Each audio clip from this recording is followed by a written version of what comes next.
हाँ तो स्टूडेंट हम लोग पढ़ रहे थे पैंक्रियास के बारे में कि पैंक्रियास से दो तरह के हार्मोन्स प्रोड्यूस होते हैं, है ना। एक होता है इंसुलिन, दूसरा ग्लूकेगॉन। इंसुलिन जो हार्मोन है वो ब्लड में शुगर के वैल्यू को कंट्रोल करता है और साथ ही साथ शुगर के वैल्यू को कम करके नॉर्मल लेवल पे लाता है, यानी शुगर के वैल्यू को बढ़ने नहीं देता है, इंक्रीज नहीं होने देता है ना, मेंटेन रखता है नॉर्मल लेवल पे। ठीक है। अब कभी कभी क्या होगा कि इंसुलिन जो है बहुत ज़्यादा बन जाएगा, बहुत ज़्यादा इंसुलिन बन जाएगा तो शुगर के लेवल को नॉर्मल से भी नीचे आ जाएगा, है ना। तो जब इंसुलिन कभी कभी ज़्यादा बन जाए, बहुत ज़्यादा इंसुलिन का प्रोडक्शन हो गया पैंक्रियास में, तो उस केस में क्या होगा, शुगर लेवल नॉर्मल से भी नीचे चला जाएगा। शुगर लेवल क्या हो जाएगा, नीचे चला जाएगा, नॉर्मल से भी नीचे। नॉर्मल से नीचे ब्लड शुगर गया यानी कि बहुत ज़्यादा खतरनाक कंडीशन हो जाता है। अब उसमें क्या करना होगा, उसमें जब ओवरऑल बॉडी हेल्दी हमारा रहता है तो अपने आप कुछ ऐसी चीज़ें बनाता है कि ब्लड में शुगर का लेवल वापस नॉर्मल हो जाए। तो वही काम करता है हमारा ये दूसरा हार्मोन। ठीक है। ग्लूकेगॉन जो हार्मोन है वो जैसे ही इंसुलिन ज़्यादा बनता है तो ब्लड शुगर नीचे जाता है, तो तुरंत ये हार्मोन क्या करता है, ब्लड शुगर के वैल्यू को बढ़ाने लगता है। ग्लूकेगॉन क्या करता है, शुगर के वैल्यू को बढ़ाने लगता है और बढ़ाकर कहाँ तक ले जाता है, एक ऑप्टिमम लेवल तक, यानी एक उस लेवल तक जहाँ तक जरूरी है बॉडी को, है ना, एक एवरेज लेवल तक पहुँचा देता है, that is required by the body. ठीक। तो इंसुलिन में दो हार्मोन जो निकलते हैं दोनों का काम जस्ट अपोजिट है। सॉरी, पैंक्रियास में जो दो हार्मोन निकलते हैं उन दोनों का वर्क जो है या फंक्शन है जस्ट अपोजिट है। इंसुलिन जो ब्लड में शुगर के लेवल को डिक्रीज करके नॉर्मल लेवल तक लाता है, लेकिन ये ज़्यादा प्रोडक्शन इसका हो जाएगा तो ये नॉर्मल से भी नीचे ब्लड के शुगर के लेवल को लेते आएगा, जो कि थोड़ा फैटल हो जाएगा, जानलेवा हो सकता है, खतरनाक हो सकता है। अब जब ज़्यादा शुगर लेवल डाउन हो जाएगा ज़्यादा इंसुलिन की वजह से, तो उस केस में फिर ग्लूकेगॉन हार्मोन एक्टिव हो जाता है और ये ग्लूकोज के वैल्यू को या शुगर के वैल्यू को बढ़ाने लगता है और इस तरह से शुगर का वैल्यू ब्लड में मेंटेन रहता है। ठीक। ये तो हो गया नॉर्मल कंडीशन। अब क्या, कभी कभी क्या होता है कि इंसुलिन बन ही नहीं रहा है, कुछ ऐसी एबनॉर्मेलिटी हो गई, कुछ एक्सीडेंट वगैरह या किसी अन्य कारण से हमारा पैंक्रियास इंसुलिन हार्मोन बना ही नहीं पा रहा है। तो इंसुलिन नहीं बनेगा तो ब्लड में शुगर का लेवल बहुत बढ़ जाएगा, बहुत ज़्यादा बढ़ जाएगा। अब उस शुगर के लेवल को ये ग्लूकेगॉन तो और क्या इसका तो काम होता है बढ़ाना ही, घटाना तो इसका काम है नहीं। इंसुलिन बन नहीं रहा बॉडी में तो उस केस में इंसुलिन का इंजेक्शन लगाया जाता है। इंसुलिन का इंजेक्शन लगाया जाता है ताकि जब इंसुलिन इंजेक्ट किया जाएगा हमारे ब्लड में तो वो ब्लड में जो शुगर की वैल्यू है उसको डिक्रीज करने लगता है। ठीक है।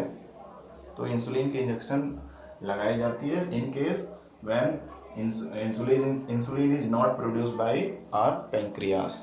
जब हमारा पैंक्रियास इंसुलिन नहीं प्रोड्यूस कर पाता है तो इंसुलिन का इंजेक्शन लगाना पड़ता है। जैसे कि डायबिटीज़ का केस है, उसमें भी इंसुलिन बहुत कम बनता है या नहीं बनता है, तो उस केस में ब्लड शुगर बहुत बढ़ जाता है और डायबिटीज़ हार्ट और बाकी ऑर्गन के लिए बहुत खतरनाक होता है। तो वहाँ पर इंसुलिन का इंजेक्शन लगाना पड़ता है टाइम टू टाइम। वो डॉक्टर्स, इंसुलिन का इंजेक्शन बड़ा महंगा आता है और डॉक्टर बताते हैं उसका टाइमिंग कि कब कब लगाना है इंजेक्शन। ये नहीं कि एक दिन में एक बार लगाना रहता है, कई बार खाना खाने के बाद शुगर कितना बड़ा सब मेंटेन करके नोट करना रहता है और साथ ही साथ इंजेक्शन का टाइम भी रहता है कि इंसुलिन का इंजेक्शन इस टाइम पे लगाना है। और जनरली इंसुलिन का इंजेक्शन स्टमक में, पेट में शायद लगाया जाता है या बाह में भी शायद लगाते होंगे, पेट में मैंने शायद सुना है। ठीक है। तो ये हो गया हमारा पैंक्रियास। पैंक्रियास का हमको फंक्शन पता चल गया कि दो हार्मोन प्रोड्यूस करता है, इंसुलिन जो ब्लड में शुगर के लेवल को नॉर्मल लाता है, मतलब घटाता है, बढ़ने नहीं देता है, और ग्लूकेगॉन ब्लड में शुगर की वैल्यू को बढ़ाता है। जब बहुत ज़्यादा कम हो जाए शुगर वैल्यू तो उसको नॉर्मल लेवल तक बढ़ा के ले जाता है। और जब ये पैंक्रियास काम नहीं करेगा तो हमको बाहर से इंसुलिन का इंजेक्शन लगाना पड़ता है। ठीक। ये हो गया हमारा इंसुलिन एंड ग्लूकेगॉन। अगला है एड्रेनल ग्लैंड। एड्रेनल ग्लैंड जो है वो हमारे किडनी के सरफेस पे पाया जाता है। दोनों किडनी के ऊपर एक गांठ रहता है, एक ग्लैंड रहता है, that is known as adrenal gland. ठीक है। और एड्रेनल ग्लैंड से जो हार्मोन निकलता है दैट इज एड्रेनलिन। एड्रेनलिन, ठीक है, ADRENALINE। एड्रेनलिन हार्मोन क्या करता है, इसको एक इमरजेंसी हार्मोन बोलते हैं। क्या बोलते हैं, इमरजेंसी। इमरजेंसी हार्मोन बोलते हैं। बहुत ज़्यादा आपातकाल, अचानक से बहुत ज़्यादा इमरजेंसी सिचुएशन बॉडी में क्रिएट हो जाता है, तो उस समय ये हार्मोन रिलीज होता है, इसलिए इसको इमरजेंसी हार्मोन या इमरजेंसी ग्लैंड भी बोलते हैं। ठीक है। अब ये एड्रेनलिन हार्मोन कब निकलता है? ये तब निकलता है जब हमको मतलब हमारे इमोशनल चेंजेस बहुत तेज़ी से होते हैं। जैसे कि गुस्सा आ गया, किसी ने कुछ बोल दिया तो गुस्सा आ गया, हाथ पैर एकदम गर्म हो जाता है, हार्ट बीट बढ़ जाती है और ब्लड प्रेशर बढ़ जाता है, सांस तेज़ी से लेने लगते हैं, ब्रीथिंग रेट बढ़ जाती है। मतलब आप देखे होंगे, कभी आपको खुद गुस्सा आया होगा तो आप ऐसा फील किए होंगे, या किसी और का आप एक्सप्रेशन देख सकते हैं कि जब भी गुस्सा आता है तो उसके जो हार्ट बीट वगैरह, ब्रीथिंग रेट और बॉडी बहुत हीट अप हो जाता है, बहुत ज़्यादा, मतलब गुस्से के टाइम पर कुछ ज़्यादा एनर्जी आ जाता है। तो इस तरह का इमरजेंसी सिचुएशन जब क्रिएट होता है तब ये हार्मोन निकलता है। तो इस हार्मोन की वजह से ही ऐसा बॉडी में चेंजेस होता है कि ब्लड प्रेशर हाई हो गया, हार्ट बीट बढ़ गया, रेस्पिरेशन बढ़ गया, ब्रीथिंग रेट बढ़ गई, बॉडी बहुत गर्म हो गया और नॉर्मल से ज़्यादा एनर्जी प्रोड्यूस हो गया बॉडी में, ऐसा लगता है ना, कोई बहुत ज़्यादा चिल्लाने लगता है। तो एड्रेनलिन हार्मोन ही ये इमरजेंसी कंडीशन में ऐसा चेंजेस लाता है। ठीक है।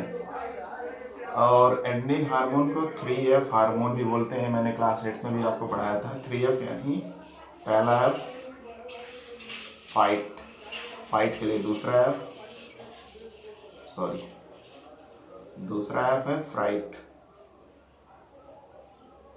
फ्राइट, तीसरा F फ्लाइट। ठीक है।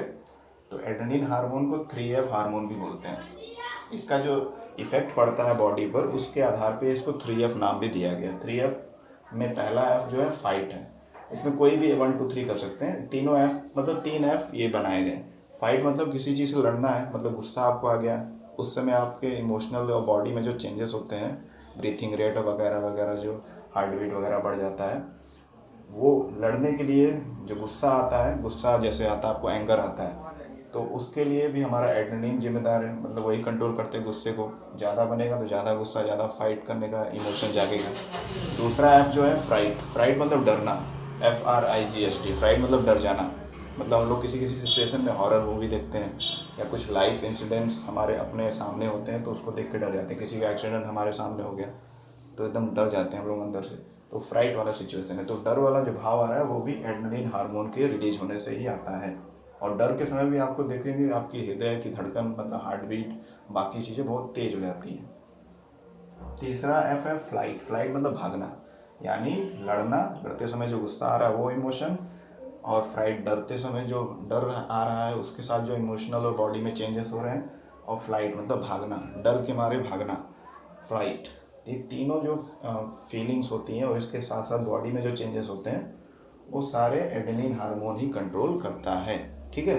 एड्रेनलिन हार्मोन को 3F हार्मोन या इमरजेंसी हार्मोन भी बोलते हैं, क्योंकि ये सारे जो सिचुएशन क्रिएट होते हैं जनरली क्रिएट नहीं होते। जनरली ह्यूमन नॉर्मल ही रहता है, लेकिन कभी कभी ये अचानक से सिचुएशन में ऐसे हालात आ जाते हैं, ऐसे कंडीशन आ जाते हैं कि ये हार्मोन निकलता है। ठीक है। अच्छा, अब ये एड्रेनलिन हार्मोन ये कैसे करता है? ये सब जो फाइट, फ्राइट, फ्लाइट लिखा हुआ है, ये मतलब ऐसी सिचुएशन आती है, गुस्सा या दुखी हो जाते हैं हम लोग, या भागने लगते हैं सिचुएशन से बचने के लिए, या किसी से मुंह छिपाते हैं, तो ये सब जो फीलिंग या बॉडी में चेंजेस आते हैं, इसका कारण है कि एड्रेनलिन हार्मोन जैसे ही निकलता है ये बहुत सारे आयन के बैलेंस को भी कंट्रोल करता है। आयन्स हो गए या शुगर लेवल हो गया, इसको बैलेंस करता है। तो जब एड्रेनलिन ज़्यादा बनता है तो हमारे ब्लड में शुगर जो होता है पार्टिकुलर टाइम पे, जब तक हम कुछ देर के लिए ब्लड में शुगर, ठीक है, ब्लड में शुगर जो होता है बहुत ज़्यादा फ्लो होने लगता है। ठीक है। जब एड्रेनलिन हार्मोन ज़्यादा बनने लगता है, किसी सिचुएशन में गुस्सा आपको आ गया, डर आ गया, या कहीं किसी से छुप रहे हैं, इमोशनल हो गए, बहुत दुखी हो गए, डिप्रेस हो गए, तो उस समय बहुत ज़्यादा ब्लड में शुगर का फ्लो होता है। और शुगर का काम क्या होता है? एनर्जी देना। शुगर यानी कार्बोहाइड्रेट, कार्बोहाइड्रेट एनर्जी देता है, तो वही ब्लड में उस समय शुगर ज़्यादा फ्लो होने लगता है और उस वजह से हमारे बॉडी में बहुत ज़्यादा एनर्जी आ जाता है। तो हम लोग फाइट, मतलब डरने या मतलब डराने के लिए किसी को गुस्से में चिल्लाते हैं बहुत ज़्यादा, किसी को मारने पीटने लगते हैं, तो जो एक्स्ट्रा एनर्जी आ जाता है वो एड्रेनलिन हार्मोन की वजह से आता है। एड्रेनलिन हार्मोन की वजह से ज़्यादा ब्लड में शुगर फ्लो होने लगता है उस पार्टिकुलर टाइम पे, और उसी ब्लड शुगर से जो रेस्पिरेशन प्रोसेस के द्वारा बहुत सारा एनर्जी बनने लगता है, और वही एनर्जी हमको दिखता है कि अचानक से किसी इंसान में बहुत ज़्यादा परिवर्तन हो जाता है, गुस्से के समय में बहुत ज़्यादा वो खतरनाक हो जाता है, उसका एनर्जी लेवल हाई क्यों हो जाता है, तो उसका कारण यही है, ठीक है, क्योंकि ब्लड में शुगर का लेवल उस समय थोड़े समय के लिए बढ़ जाता है जब तक वो उस कंडीशन में रहता है एड्रेनलिन हार्मोन के प्रभाव के कारण, ठीक है। अच्छा, ये हो गया। अब अगला हमारा ग्लैंड है ओवरीज। ओवरीज यानी फीमेल बॉडी में, फीमेल बॉडी में जो रिप्रोडक्टिव ऑर्गन होता है उसको हम लोग ओवरीज बोलते हैं। रिप्रोडक्टिव ऑर्गन यानी रिप्रोडक्शन में ये हेल्प करता है ऑर्गन, ठीक है। तो ओवरीज के से दो हार्मोन रिलीज होते हैं, दो हार्मोन प्रोड्यूस होते हैं। एक होता है एस्ट्रोजन जिसमें ओ साइलेंट है ना, OESTROGEN, एस्ट्रोजन एंड प्रोजेस्टेरॉन, इसमें ओ साइलेंट है। तो दो तरह के हार्मोन प्रोड्यूस होते हैं ओवरीज से, एस्ट्रोजन एंड प्रोजेस्टेरॉन, ओके।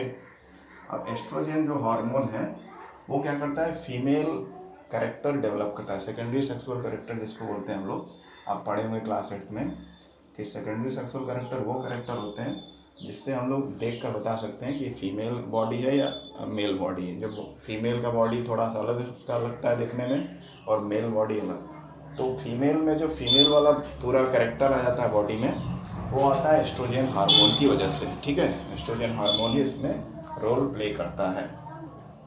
यानी सेकेंडरी सेक्सुअल कैरेक्टर जो है, बड़े बाल होना, आवाज़ हाई पिच होना या बाकी बॉडी के ऑर्गन में जो चेंजेस होते हैं शेप में, वो एस्ट्रोजन की वजह से होता है। प्रोजेस्टेरॉन जो दूसरा हार्मोन है ये भी ओवरीज प्रोड्यूस करता है और ये हार्मोन को हम लोग बोलते हैं प्रेगनेंसी हार्मोन। क्या बोलते हैं, प्रेगनेंसी, प्रेगनेंसी हार्मोन बोलते हैं इसको, प्रेगनेंसी हार्मोन। प्रेगनेंसी हार्मोन ये क्या होता है कि जब फीमेल के बॉडी में बच्चा पनपता है, पैदा होता है, मतलब अंदर बच्चे का ग्रोथ होता है, तो उस समय ये हार्मोन हेल्प करता है प्रेगनेंसी में मेंटेन रखने के लिए, ताकि अंदर जो बच्चा पनप रहा है उसको कुछ डैमेज ना हो। तो प्रेगनेंसी को मेंटेन करने के लिए जो हार्मोन रिलीज होता है ओवरीज से, that is known as progesterone, ठीक है। तो प्रेगनेंसी में बहुत हेल्प करता है, इसलिए इसको प्रेगनेंसी हार्मोन बोलते हैं।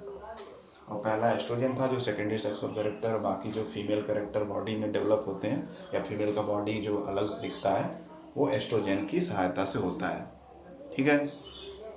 ये हो गया ओवरीज। फिर आते हैं टेस्टिस। टेस्टिस जो है मेल बॉडी में पाया जाता है ना। अब टेस्टिस से हार्मोन कौन सा निकलता है, टेस्टोस्टेरॉन। टेस्टोस्टेरॉन नाम का हार्मोन प्रोड्यूस होता है। अब इस हार्मोन का काम वही है जैसे एस्ट्रोजन का काम था ओवरीज में। एस्ट्रोजन जैसे फीमेल बॉडी में फीमेल जो कैरेक्टर्स होते हैं, आवाज़, बाल, बाकी बॉडी का जो शेप होता है, वो एस्ट्रोजन डिसाइड करता है फीमेल बॉडी का। उसी तरह से मेल बॉडी में जो चेंजेस होंगे, दाढ़ी मूंछ आएगा, है ना, दाढ़ी मूंछ आएगा, या बाकी जो बॉडी के ऑर्गन हैं थोड़े से अलग कुछ रहते हैं ऑर्गन, है ना, तो सब जो चेंजेस होता है मेल बॉडी में वो किसकी वजह से होता है, टेस्टोस्टेरॉन हार्मोन के प्रोडक्शन की वजह से। ये हार्मोन बनता है तो फिर बॉडी में चेंजेस होने शुरू हो जाते हैं। अगर ये हार्मोन बनाएगा ज़्यादा तो मेल कैरेक्टर आएगा, यानी बॉडी जो होगा मेल बॉडी बनेगा। अगर एस्ट्रोजन हार्मोन बन रहा है बॉडी में तो वो क्या होगा, फीमेल बॉडी बनेगा। और एस्ट्रोजन किससे बनता है, ओवरी से बनता है। ओवरी हमेशा फीमेल बॉडी में होता है और टेस्टोस्टेरॉन हमेशा टेस्टिस से बनता है, तो इसलिए टेस्टोस्टेरॉन से मेल बॉडी या मेल कैरेक्टर्स का डेवलपमेंट होता है, ठीक है। हो गया, तो ये क्लियर हुआ।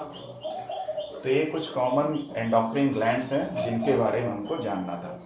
हमको ग्लैंड का नेम, उससे निकलने वाला हार्मोन और उसका फंक्शन, एक दो कम से कम दो फंक्शन सभी के याद होने चाहिए। बहुत ज़्यादा इसकी डिटेल नहीं पढ़नी है, आपको पोजीशन याद होना चाहिए जितने भी अभी आपके कोर्स में दिए हैं ग्लैंड की बॉडी में कहाँ पे वो ग्लैंड्स पाए जाते हैं और किस ग्लैंड से कौन सा हार्मोन निकलता है और उसका रोल क्या है, उसका फंक्शन क्या है। बस इतनी चीज़ें आपको समझनी है, ओके। तो ये क्लियर हो गया। चलिए अब इसके बाद एक इम्पॉर्टेंट टॉपिक है हार्मोन का, लास्ट टॉपिक, फीडबैक मैकेनिज्म। उसको समझना है कि फीडबैक मैकेनिज्म क्या होता है। चलिए उसको भी समझ लेते हैं, फीडबैक मैकेनिज्म जल्दी से, नहीं तो वीडियो स्टॉप हो जाएगा, फिर अलग वीडियो बनाना पड़ेगा इस टॉपिक के लिए। ओके, तो अगला टॉपिक हमारा है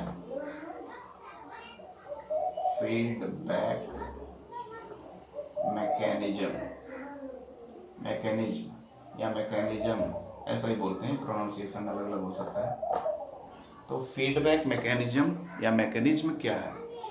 देखिए, फीडबैक जैसे होता है, कोई आपने प्रोडक्ट लिया तो कंपनी आपसे फीडबैक लेती कि क्या ऐसा लगा हमारा सर्विस, कैसा, अच्छा है, आप संतुष्ट हैं, इस तरह का फीडबैक लेती है, यानी हमसे हमारा एक्सपीरियंस पूछती है।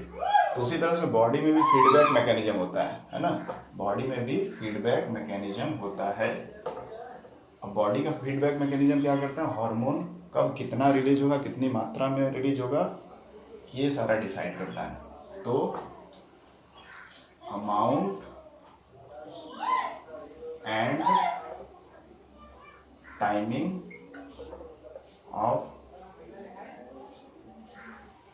of production or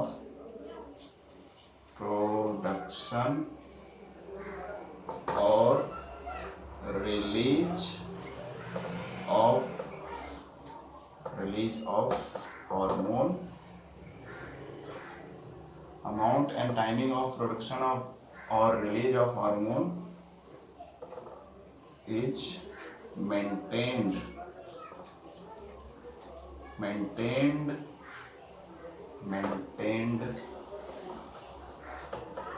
by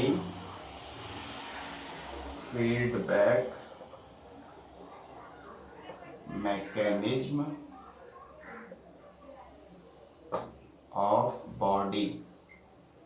ठीक है, तो हमारे बॉडी में कौन सा ग्लैंड कितना हार्मोन किस समय निकालेगा, ये जो प्रोसेस मेंटेन करता है उसी को हमारे बॉडी का फीडबैक मैकेनिज्म बोलते हैं, है ना।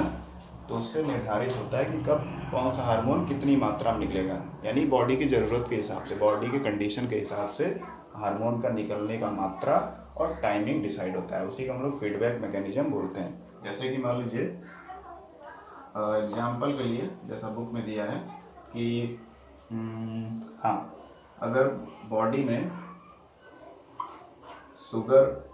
शुगर इन ब्लड, ब्रैकेट में लिखने का मतलब है कि शुगर हमारे ब्लड में हमारा शुगर जो है वो क्या हो गया, इंक्रीज हो गया, बढ़ गया, इंक्रीज हो गया, हमारे ब्लड में शुगर का वैल्यू क्या हो गया, बढ़ गया, शुगर का मात्रा बढ़ गया। अब इस कंडीशन में फीडबैक मैकेनिज्म के अंतर्गत पैंक्रियास क्या करेगा, कौन सा हार्मोन निकालेगा, इंसुलिन, है ना। और इंसुलिन क्या करेगा, ब्लड में जो शुगर है उसको डिक्रीज करेगा या नॉर्मल लेवल तक लाएगा। ठीक, तो यानी कि किसी एक चीज़ की मात्रा से उस पार्टिकुलर ग्लैंड पे इफेक्ट पड़ता है, ब्रेन से सिग्नल आता है। जैसे ही हमारे ब्लड में शुगर बढ़ा तो ब्रेन के पास सिग्नल पहुंचा, उसने प्रोसेस करके भेजा कि हाँ, इस ग्लैंड को अब इंसुलिन निकालना है क्योंकि ब्लड में शुगर का लेवल बढ़ चुका है।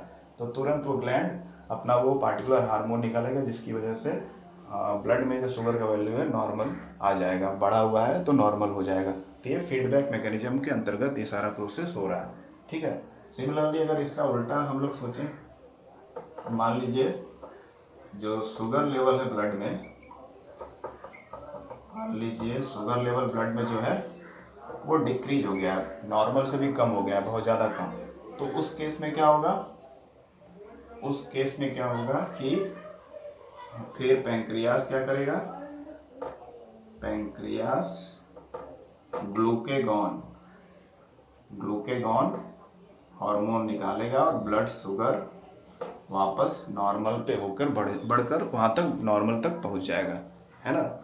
तो इस तरह से फीडबैक मैकेनिज्म काम करता है। जैसा अमाउंट ऑफ सब्सटेंस बढ़ता घटता है उसके अनुसार हमारा ब्रेन जो है सिग्नल सेंड करता है उस पार्टिकुलर ग्लैंड के पास और उस पार्टिकुलर हार्मोन को रिलीज करने का ऑर्डर देता है।